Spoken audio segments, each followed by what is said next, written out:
സംസ്ഥാനത്തെ കഴിഞ്ഞ 10 വർഷത്തെ വികസന കുതിപ്പ് ഉയർത്തിക്കാട്ടി LDF. വ്യവസായ മേഖലയിൽ കേന്ദ്ര സർക്കാരിന്റേതടക്കം ബഹുമതികളും അംഗീകാരങ്ങളും നേടിയ 10 വർഷമാണ് കടന്നുപോയതെന്നും കേന്ദ്ര സർക്കാർ ഈസ് ഓഫ് ഡൂയിങ് ബിസിനസ് പരിഷ്കാരങ്ങളുടെ റാങ്കിങ്ങിൽ വൻ മുന്നേറ്റമാണ് കേരളം ഉണ്ടാക്കിയതെന്നും LDF അവകാശപ്പെട്ടു.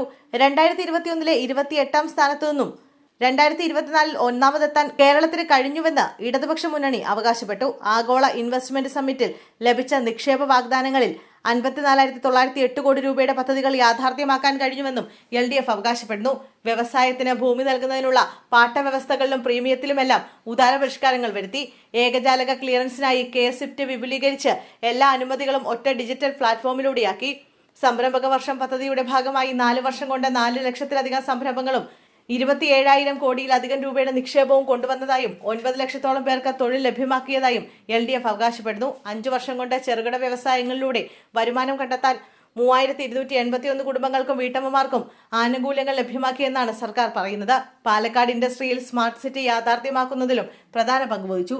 കേന്ദ്ര സർക്കാരിന്റെ പങ്കാളിത്തത്തോടെ നടപ്പാക്കുന്ന പദ്ധതിക്കായി 1,400 കോടിയിലധികം രൂപ ചിലവഴിച്ച് 1,400 ഏക്കറോളം ഭൂമിയാണ് വ്യവസായ വകുപ്പ് ഏറ്റെടുത്തത്.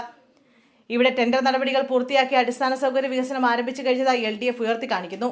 51 സ്വകാര്യ വ്യവസായ പാർക്കുകൾക്ക് അനുമതി നൽകിയെന്നും അവയിൽ 10 പ്രവർത്തനം ആരംഭിച്ചു കഴിഞ്ഞുവെന്നും LDF ചൂണ്ടിക്കാട്ടുന്നു. പെരുമ്പാവൂരിൽ ട്രാവൻകൂർ റയോൺസിൽ നിന്ന് ഏറ്റെടുത്ത ഭൂമിയിൽ കെയ്സന്റെ യൂണിറ്റ് ആരംഭിച്ചതാണ് സർക്കാർ എടുത്തു പറയുന്ന നേട്ടം.